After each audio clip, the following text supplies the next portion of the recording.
Baik, kita lanjutkan dari dua ayat di atas. Fadallat hadhil ayatul karimatu. Fadallat maka menunjukkan opo hadhil ayatu, inilah beberapa ayat al-karimatu yang mulia. Nah, al-ayatu di sini adalah yang disebutkan di atas tadi, yaitu surat Az-Zumar. Surat Az-Zumar ayat 65 dan surat Al-Kahfi ayat 110 ini. Al-Kahfi ayat 110. Ayat-ayat di atas yang mulia itu menunjukkan amala atas sesungguhnya amal-amal. Latuk balu itu tidak diterima opo yo amal ila kecuali idza kanat apabila ada opo amal kholisotan itu bersih atau murni minasyirki dari syirik. Wa min sama dan oleh karena itu karena ada opo ihtimamur rusuli perhatiannya para rasul sholawatullahi wassalamuhu alaihim iku bi islahil akidati awan memperbaiki akidah awalan ing dalem kawitane fa awaluma mongko utawi awalnya apa-apa yang yad'una mengajak sopo ar-rusul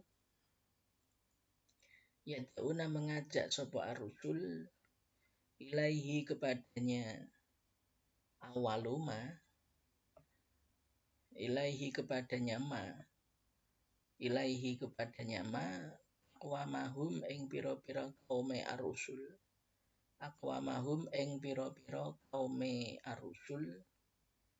ibadatullahi iku ibadah kepada Allah. Ibadatullahi iku ibadah kepada Allah wahdahu hale satu-satunya Allah. Nah, ini ibadatu ini khobar dari awalu. Jadi fa awalu ma yad'una ilai aqwamahum iku ibadatullahi wahdahu. Wa tarku ibadati ma dan meninggalkan ibadah kepada apa-apa siwahu yang selainnya Allah. Kama sebagaimana qala dawuh sapa ta'ala Allah ta'ala walaqad ba'atsna dan sungguh telah mengutus sapa kami fi kulli umatin ing dalam saben-saben umat rasulan ing satu utusan anik budullaha ing supaya nyembah sapa sira Allah ing Allah wajtanibu dan jauhilah sapa sira at-taghut ing taghut. Ayat-ayat di atas, ayat-ayat mulia di atas menunjukkan bahwa perbuatan sebanyak dan sebaik apapun itu semua tidak akan diterima kecuali jika perbuatan dan amal tersebut itu betul-betul bersih, itu kholisoh, itu jernih. Akhirnya di sini bisa dimaknai kholisoh itu betul-betul bersih. Bersihnya nggak cuma sekedar bersih, tetapi betul-betul bersih, tidak ada noda. Minasyirki dari syirik. Pemin sama dan oleh karena itu sama di sini balik kepada al-amal latu balu ini. Al-amal latu balu ini sama di sini itu oleh karena itu di sini itu al-amal latu balu illa idza kanat ini maka ihtimamur rusuli sholawatullah alaihi shalawatullahi wasallamu alaihim iku bi islahil aqidati awalan. Maka perhatian para rasul itu difokuskan pada memperbaiki akidah pertama kalinya. Fa'awalu ma yad'una ilaihi aqwamahum, maka pertama kali yang mereka ajakkan kepada kaum mereka itu pasti adalah ibadatullahi wahdah, menyembah Allah, hanya satu-satunya Allah. Tidak watarku ibadati ma, dan tidak menyembah kepada selain Allah. Apapun itu, ma di sini itu menunjukkan umum. Ma di sini itu menunjukkan umum, isinya yang berupa manusia ataupun berupa benda atau berupa perbuatan termasuk. Kita tidak boleh menyembah perbuatan kita. Apakah ada orang yang menyembah perbuatan? Oh, ada. Ada menyembah perbuatan itu. Ya. Dengan meyakini seakan-akan perbuatannya lah yang menjaminnya untuk surga, itu termasuk ibadah masiwahu itu. Nah, itu harus hati-hati. Kita harus betul-betul kholisotan minasyirik ini. Tidak boleh jangkit sedikit pun dari syirik di dalam amal yang kita lakukan. Makanya ulama ada yang mengatakan itu al-ikhlasu admul ikhlasi fil ikhlas. Ikhlas yang betul-betul murni ikhlas itu adalah tidak ikhlas di dalam ikhlas. Tidak adanya ikhlas di dalam ikhlas. Maksudnya fil ikhlas.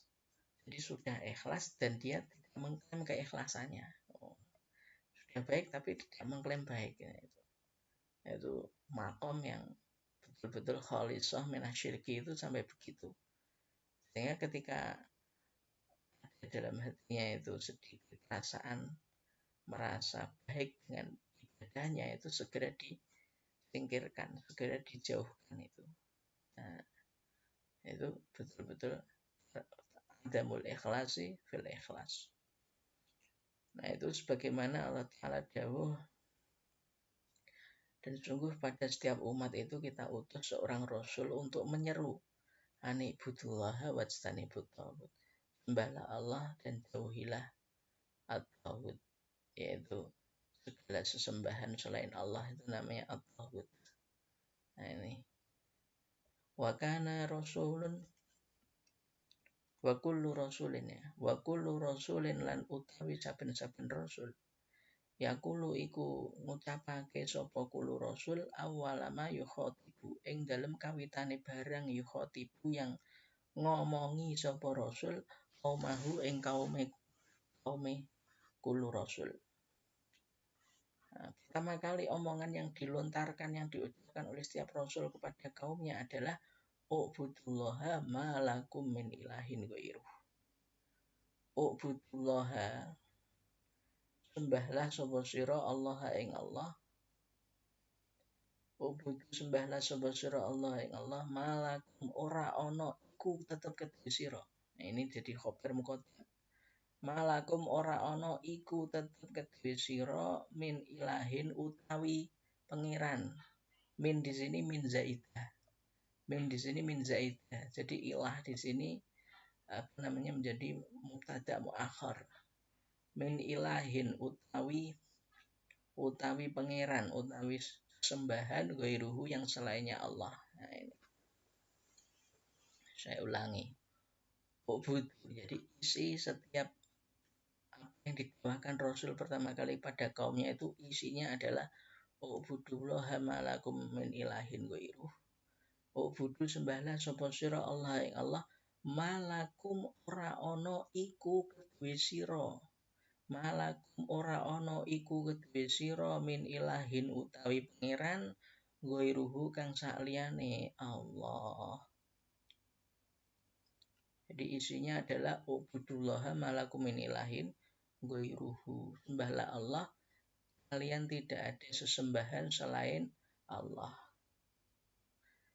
Qala mengucapkan ha ing ubudullaha malakum min ilahin ghairuh sapa Nuhun Nabi Nuh wa Hudun dan Nabi Hud wa Sholihun dan Nabi Soleh wa Syu'aibun dan Nabi Syu'aib wa sairul anbiya'i dan seluruh para nabi liqaumihim untuk kaum mereka al-anbiya liqaumihim untuk kaum mereka al-anbiya.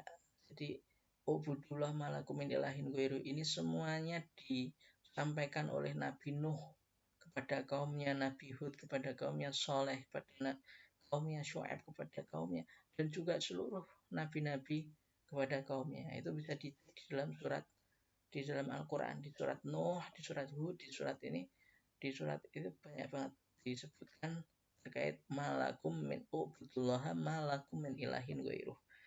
Artinya kaidah malakum min ilahin ghairuhu itu betul-betul kaidah yang paten di dalam beragama. Jadi kita dalam beragama betul-betul harus fokus ubudullaha, tapi juga harus digandeng dengan malakum min ilahin ghairuh. Ghairullah ini macam-macam, tidak hanya sesembahan yang bersifat mistis seperti pohon, seperti kiping, seperti apa, tidak. Tetapi ghairuhu itu isinya macam-macam. Termasuk menyembah perbuatan kita sendiri itu termasuk ghairuhu itu juga.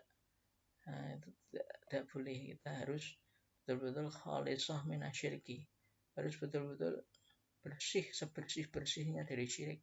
Tidak ada sekecil noda apapun dalam diri kita dan amal kita dari syirik. Waqad baqiya Nabi sallallahu alaihi wasallam, waqad baqiya lan teman-teman sudah berdomisili atau bertempat tinggal. Sapa Nabi Kanjeng Nabi sallallahu alaihi wasallam di Makkah, di dalam Mekah. Ba'dal bi'sating dalam sause kenabian. Salah satu asyara dalam selama 13 opone aman tahun. Ya da'u hale mengajak sapa Kanjeng Nabi. Ya da'u hale mengajak ini jadi hal. Hal karena di sini ada bakia, ada fiil ini, fiil madhi ini bakia ini. Nah, ini jadi hal. Ya da'u hale mengajak sapa Nabi ana saing para menungso ila tauhid maring tauhid wa islahil akidati dan memperbaiki akidah. Jadi Nabi selama 13 tahun setelah diutus menjadi Nabi, itu beliau tinggal di Mekah itu kondisinya adalah kondisi yad'una sila tauhid, mengajak manusia untuk ke tauhid, sehingga sering mendapat penolakan termasuk permusuhan dari kaumnya. Wa islahil akidah, dan fokusnya pertama kali yang dilakukan oleh Rasul adalah memperbaiki akidah. Li'annahuma al-asasu, li'annahuma kronos tuhune at-tauhid wa islahul akidah iku al-asasu pondasi. Alladzi yang yakumu berdiri alaihi ing atase alladzi opo bina udini bangunan agama. Bangunan agama. Karena agama kita, agama seseorang itu bagus tidaknya agama seseorang itu tergantung pada pondasinya, yaitu tauhid dan islahul akidah. Jika pondasinya baik, maka bangunan agama itu akan baik. Jika pondasinya buruk, semen yang digunakan untuk membuat pondasi itu semen yang murahan, ya nanti suatu saat akan mudah roboh itu bangunan. Nah, maka kita harus hati-hati dalam urusan tauhid. Waqad ihtaza dan sungguh telah mengikuti sapa adwa'atu piro-piro dai wal muslihuna dan para reformis ya, reformis dakwah ikuli zamanin ing dalam saben-saben zaman, saben generasi adzwal anbiya'i ing langkah para nabi wal mursalina dan para rasul. Para dai dan para reformis dakwah setiap zaman itu mengikuti langkah yang dilakukan oleh para nabi dan rasul. fakanu yabda'una bidda'wati, maka mereka fakanu mongko ono sopo al anbiya wal mursalin, yabda'una itu memulai sopo al anbiya wal mursalin bidda'wati kelawan dakwah ila at-tauhid maring tauhid islahil akidat dan memperbaiki akidah. Sumaya tajihuna nuli mengarah sopo mereka al anbiya wa rusul ba'da dalika ing dalam sause mengkono-mengkono tauhid wa islahul akidah menuju ilal amri maring perintah bibati awamirid ini terhadap sisa urusan-urusan agama yang lain. Nah, para dai dan para reformis dakwah pada setiap zaman itu alhamdulillah juga ada yang mengikuti langkah para nabi dan rasul. Mereka senantiasa memulai dakwah mereka itu adalah dakwah tauhid dan islahul akidah. Dan setelah itu mereka baru mengarah kepada urusan agama yang lain. Tapi mereka fokusnya pertama kali adalah tauhid dan islahul akidah. Ini menunjukkan bahwa tauhid dan islahul akidah itu betul-betul fondasi yang tidak bisa ditawar. Ini adalah harga mati, ya. Harga mati tauhid dan islahul akidah ini adalah harga mati untuk kebaikan agama seseorang, ya. Sehingga itulah yang menjadi langkah awal yang dilakukan oleh para nabi dan rasul, termasuk para reformis dakwah, ya. Di Indonesia kita mengenal Syekh Surkati dengan Ormas Al-Irsyadnya, kemudian kita juga mengenal Kiai Haji Ahmad Dahlan dengan para generasi-generasinya yang sampai sekarang itu mereka masih bertauhid dan islahul akidah. Demikian, wallahu taala a'lam bishawab.